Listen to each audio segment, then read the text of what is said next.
वंदे मातरम विद्यार्थी मित्रों, केम छो? मजामां ने? आजे आपणे धोरण 8 विषय हिंदी चैप्टर नंबर 6 तूफानों की ओर समझवा माटे मळ्या छे। तो एमने लखनार छे शिव मंगल सिंह सुमन। 5 अगस्त 1915 को ग्राम जगरपुर, जिला उन्नाव, उत्तर प्रदेश में बनारस हिंदू विश्वविद्यालय से MA PhD अनेक अध्ययन संस्थाओं, विश्वविद्यालयों तथा हिंदी संस्थान में उच्चतम पद पर कार्य किया तथा अनेक देशों की यात्रा की। 1974 में मिट्टी की बारात पर साहित्य अकादमी तथा 1993 में भारत भारती पुरस्कार से सम्मानित। 1974 में भारत सरकार द्वारा पद्मश्री से सम्मानित। हिल्लल जीवन के गान, युग का मोल, प्रलय, सूजन, विश्व बदलता ही गया, विंध्य, हिमालय, मिट्टी की बारात, वाणी की व्यथा, कंटे अंगूठों की बंधन वारे, उद्यम और विकास प्रकृति, पुरुष कालिदास। प्रस्तुत कविता में कवि शिव मंगल सिंह सुमन ने सदा संघर्षमय रहकर अपने लक्ष्य की ओर बढ़ने की प्रेरणा दी है। जिस तरह आग में रहकर सोना निकलता है, उसी तरह बाधाएं हमें जीने की नई राह दिखाती है तथा आगे बढ़ने के लिए हमारे इरादों को मजबूत बनाती है। इस कविता में धैर्य, गतिशीलता, साहस और संघर्षरत रहना जैसे मूल्य उजागर किए गए हैं। आ बात આપણે ક્લાસની અંદર હતા ત્યારે મેં સમજાવી હતી। આજે ફરીવાર કહું છું કે આ કાવ્યની અંદર હંમેશા કાયમના માટે કાર્યશીલ રહીને, સંઘર્ષ કરીને આપણા લક્ષ્ય તરફ જવાની પ્રેરણા આપે છે। જેવી રીતે આગમાં રહીને સોનું નીકળે છે, તેવી જ રીતે મુશ્કેલીઓ આપણને નવો રસ્તો બનાવે છે અને આગળ વધવા માટે આપણને મજબૂત બનાવે છે। એવી આ કાવ્યની અંદર તમને વાત કરવામાં આવી છે। પહેલાં આપણે માત્ર કાવ્યનો પરિચય મેળવ્યો, ત્યારબાદ હવે આપણે પ્રસ્તાવનાની પરિચયની બાદ આપણે કાવ્યની સમજૂતી તરફ આગળ વધીએ। તો ચાલો વિદ્યાર્થી મિત્રો, આજે આપણે કાર્યને કેવી રીતે કરવું, મજબૂત આપણું મન રાખવું અને આપણા લક્ષ્ય તરફ આગળ વધવું, એમાં મુશ્કેલીઓ આવતી હોય તો એને દૂર કરી અને આગળ વધવાનો પ્રયત્ન કરીએ। નિરાશ થવાનું, હારી જવાનું બિલકુલ નથી, એવું કંઈક શીખવવામાં આવ્યું છે। પ્રસ્તાવનાની સમજૂતીની બાદ આપણે કાવ્ય સમજૂતી તરફ આગળ વધીએ। तूफानों की ओर घुमा दो नाविक निज पतवार। तूफानों की ओर घुमा दो नाविक निज पतवार। आज सिंधु ने विष उगाला है, आज सिंधु ने विष उगाला है, लहरों का यौवन मचला है, लहरों का यौवन मचला है। आज हृदय में सिंधु और सिंधु में साथ उठा है ज्वार, आज हृदय में और सिंधु में साथ उठा है ज्वार। तो आटला मोहराમાં કહેવામાં આવે છે કે તૂફાનો કી ઉર ઘુમા દો નાવિક નિજ પતવાર। દરિયાની વાત કરવામાં આવે છે કે દરિયાની અંદર તોફાન જે ચાલે છે એટલે કે જે દરિયાના પાણીની લહેરો આવે છે એની વાત કરવામાં આવે છે કે નાવિક એટલે જે હોડી ચલાવે છે એ નિજ પતવાર, નિજ એટલે આજે અને પતવાર એટલે જે હોડીમાં લાકડી દ્વારા ચલાવવામાં આવે છે એ। તૂફાનો કી ઓર ઘુમા દો નાવિક નિજ પતવાર કો, તોફાનોની બાજુ નાવિક આજે એટલે હોડી ચડાવનાર માણસ આજે જે હોડી લાકડી દ્વારા ચલાવવામાં આવે છે, ચપ્પુ કહેવાય છે, લાકડી કહેવાય છે, એ લાકડી દ્વારા ચલાવવામાં આવે છે, એના દ્વારા આજે હોડીને કઈ બાજુ લઈ જાઓ તો કે તોફાનની બાજુમાં। આજ સિંધુને વિષ ઉગાલા હે, આજે દરિયાએ ઝેરને ઉગાડ્યું છે। લહેરો કા યૌવન મચલા હે, જે દરિયાની પાણીની અંદર જે લહેરો આવે છે ને એની અંદર જાણે જુવાની ફરતી હોય અને જુવાનીમાં જેટલો જોશ હોય એટલા જ પૂરજોશથી એમાં પાણી આવે છે। આજ હૃદય મેં ઓર સિંધુ મેં, આજ મારા હૃદયની અંદર, મારી આત્માની અંદર અને દરિયાની અંદર સાથ ઉઠા હે જ્વાર, જ્વાર એટલે તૂફાન। જેવી રીતે દરિયાની અંદર જે ઓલા પાણીના મોજા આવે છે એ જે આગળ વધવાની શક્તિ બતાવે છે, જેવું એની અંદર તોફાન છે એવું જ આજે મારા હૃદયમાં તોફાન છે। ત્યાર પછી જોઈએ તૂફાનો કી ઓર ઘુમા દો નાવિક નિજ પતવાર કો, આજે તમે તૂફાનની સાઈડ, નાવિક એટલે હોડી ચલાવનાર માણસ, આજે આ લાકડી દ્વારા તમે હોડીને ફટાફટ પહોંચાડી દો તોફાનની સાઈડ, એટલે લહેરો જે આવે છે એની સાઈડ, કારણ કે એની અંદર જજુમાં છે, શક્તિ છે। માણસ વિચારે છે કે આજે તારા હૃદયમાં જે તોફાન છે, દરિયાને કહે છે કે તારા હૃદયમાં તોફાન છે, તો આજે મારા પણ મનમાં તોફાન છે કે હું કામ કરીને બતાવીશ। લહરો કે સ્વર મેં કુછ બોલો, लहरों के स्वर में कुछ बोलो, इस अंधड़ में साहस में तोलो, इस अंधड़ में साहस में तोलो। कभी कभी मिलता जीवन में, कभी कभी मिलता जीवन में तूफानों का प्यार, कभी कभी मिलता जीवन में तूफानों को प्यार। तूफानों की ओर घुमा दो, તૂફાનો કી ઓર ઘુમા દો નાવિક નિજ પતવાર। એટલે જે લહેર છે, પાણીની જે લહેરો છે એનો જે અવાજ આવે છે એની અંદર કંઈક બોલો, એનો અવાજ જે તમે સાંભળો છો એની અંદર મારે પણ કંઈક કહેવું છે। ઇસ અંધડ મેં સાહસ તોલો, આ જે અંધડ એટલે તોફાન, આંધી, એનું જે સાહસ છે એને પણ એકવાર માપી બતાવવું છે।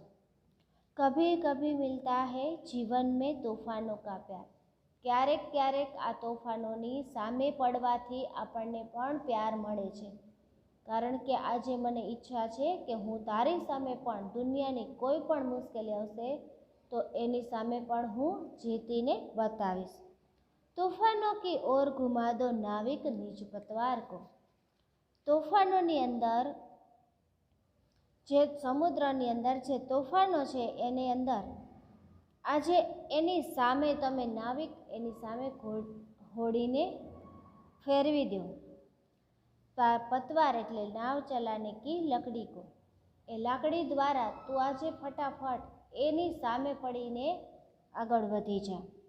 આજે મારા અંદર પણ ઈચ્છા છે કે તોફાનને પણ એક સાઈડ રાખી અને મારું કાર્ય પૂર્ણ કરું। તો વિદ્યાર્થી મિત્રો, આની અંદર કહેવા એવું માંગે છે કે આપણા અંદર દરેક વ્યક્તિની અંદર એટલું કાર્ય કરવાનું જનૂન હોવું જોઈએ કે કોઈ પણ મુશ્કેલી આવે પણ હું આ કાર્યને પૂર્ણ કરીશ. આપણે હિંમત હારી અને કોઈ રીતે બેસવાનું નથી. દરિયાના મોજાની અંદર જેટલું તોફાન છે એટલું જ મારા હૃદયની અંદર પણ આજે તોફાન ઉઠી ગયું છે કે કોઈ પણ મુશ્કેલી હશે તો હું તો પણ એનું કાર્ય મારું પૂર્ણ કરીશ. પછી જોઈએ, यह असीम निज सीमा जाने, सागर भी तो यह पहचाने, मिट्टी के पुतले मानव ने कभी न मानी हार, तूफानों की ओर घुमा दो नाविक निज पतवार. यह असीम निज सीमा जाने, सागर भी तो यह पहचाने, मिट्टी के पुतले मानव ने कभी न मानी हार, तूफानों की ओर घुमा दो नाविक निज पतवार. यह असीम निज सीमा, तो यह એટલે આ અને અસીમ એટલે સીમા રહેલી. जिसकी कोई सीमा न हो. आज મારા મનની અંદર કાર્ય કરવાની અંદર કોઈ પણ જાતની મારે મર્યાદા નથી રાખવી. એવા નિજ સીમા જાણે, આજે એ પણ જાણે મારી અંદર કેટલી શક્તિ છે એને પણ આજ ખબર પડી છે. સાગર ભી તો યહ પહચાને, આજે દરિયાને પણ ખબર પડી જાય કે હું ગમે એટલો ડોલું પણ આજે મિટ્ટી કે પુતલે માનવને કભી ન માની હાર. આ માટીનું પૂતળું છે, માણસ છે, એને શું કીધું છે એણે? મિટ્ટી કે પુતલે માનવને કભી ન માની હાર. આ માટીનું જે પૂતળું છે એ ક્યારેય હાર માનવા તૈયાર નથી. તૂફાનો કી ઓર ઘુમા દો નાવિક નિજ પતવાર કો. તોફાનની આગળ ધરી દે, ઘુમાવી દે, એટલે તારી આ જે હોડી છે એ નાવિકને કહે છે કે તારી આ હોડી આજે લાકડી દ્વારા તોફાનની સાઈડ ફેરવી દે. આજે મારી અંદર કોઈ સીમા નથી. આજે આ દરિયો પણ જાણી જાય કે આ માટીના પૂતળાને ક્યારેય હાર માનેલી નથી. વિદ્યાર્થી મિત્રો, વારંવાર આપણને આવા શબ્દ વાપરી અને આપણી અંદર કાર્યશક્તિને ખીલવવા માંગે છે કે તમે પણ તમારા જીવનની અંદર કોઈ પણ કાર્યની અંદર ક્યારેય પીછેહટ ન કરવી. આત્મવિશ્વાસ સાથે કોઈ પણ કાર્યની શરૂઆત કરો એટલે 90% 100% કાર્ય તમારા આત્મવિશ્વાસ દ્વારા જ તમારું કાર્ય પૂર્ણ થાય છે, લક્ષ્ય પ્રાપ્ત થાય છે. આગળ જોઈએ, सागर की अपनी क्षमता है, सागर की अपनी क्षमता है, पर मांझे भी कब थकता है, पर मांझे भी कब थकता है, जब तक सांसों में स्पंदन है, जब तक सांसों में स्पंदन है, उसका हाथ नहीं रुकता है, उसका हाथ नहीं रुकता है. इसके ही बल पर कर डाले, इसके ही बल पर कर डाले सातों सागर पार, इसके ही बल पर कर डाले सातों सागर पार. तूफानों की ओर घुमा दो, तूफानों की ओर घुमा दो नाविक निज पतवार को. સાગર છે એની જે શક્તિ એટલે સાગરની શક્તિ પર માંઝી બી કબ થકતા હે, એટલે આ વ્યક્તિ પણ ક્યારે રોકાવાનું છે? જબ તક શ્વાસો મેં સ્પંદન હે, જ્યાં સુધી મારા શ્વાસની અંદર ધડકણ આપેલી છે ભગવાને, ત્યાં સુધી આ વ્યક્તિ ક્યારેય તમને થાકેલો દેખાશે નહીં. જ્યાં સુધી મારામાં શ્વાસ, છેલ્લા ક્ષણ સુધી હું મારી કાર્ય કરવામાં લડાઈ કરીશ. उसका हाथ नहीं रुकता है, मारा हाथ એટલે એના હાથ ક્યારેય રોકાશે નહીં. इसके ही बल पर कर डाले सातों सागर पार. બસ મારી અંદર આ આત્મવિશ્વાસ છે એના દ્વારા જ હું 7 સાગર એને પણ પાર કરી લઈશ. તૂફાનો કી ઓર ઘુમા દો નાવિક નિજ પતવાર કો. નાવિક આ જે તોફાન છે એની અંદર ઘુમાવી દે નાવિક નિજ પતવાર કો, એની સામે, તોફાનની સામે તું લડાઈ કરવા માટે આ તારું હોડી છે એ લાકડી દ્વારા ફટાફટ ચલાવ, આજે પણ હું તૈયાર છું. તો વિદ્યાર્થી મિત્રો, આ કાવ્ય સમજવામાં ખૂબ મજા આવી ને. આજે સમય પણ એવો ચાલી રહ્યો છે કે આપણે ડગલે અને પગલે આત્મવિશ્વાસની જરૂર રહેશે. આપણા આત્મવિશ્વાસ દ્વારા જ આપણું સ્વાસ્થ્ય પણ સારું રહેશે અને આપણું આગળનું જીવન પણ ખૂબ સુખી અને સમૃદ્ધ બનશે. આપણું દરેક કાર્ય આપણે કરવામાં શ્રેષ્ઠ બનીશું. માત્ર જરૂર છે આપણા આત્મવિશ્વાસની અને એની જ સાથે કાર્ય કરવાની. તો વિદ્યાર્થી મિત્ર, તમે પણ તમારું જીવન શ્રેષ્ઠ બનાવશો ને? સારા અને શ્રેષ્ઠ આત્મવિશ્વાસ સાથે તમે તમારું જીવન સુખી બનાવો, એટલી જ ઈશ્વર પાસે પ્રાર્થના. વિદ્યાર્થી મિત્રો, આ કાવ્યને આપણે ખૂબ સારી રીતે સમજ્યા. આ કાવ્યને આપણે લખી અને મુખપાઠ પણ કરી લઈશું. એની સાથે આપણે સ્વાધ્યાયના પ્રશ્ન જવાબ પણ પાકી બુકની અંદર લખી અને મુખપાઠ કરી લઈશું. ફરીથી આપણે એકવાર કાવ્યને એકવાર જોઈ લઈએ.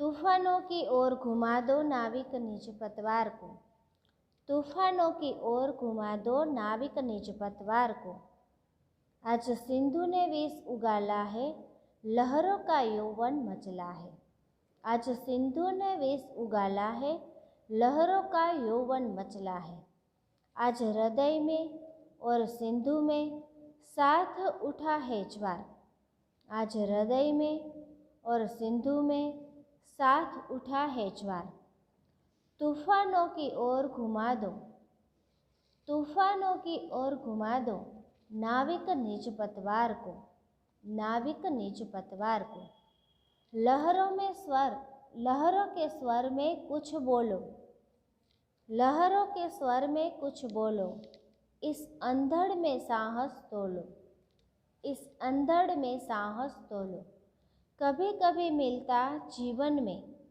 कभी कभी मिलता जीवन में तूफानों का प्यार, तूफानों की ओर घुमा दो नाविक निज पतवार को, तूफानों की ओर घुमा दो नाविक निज पतवार को,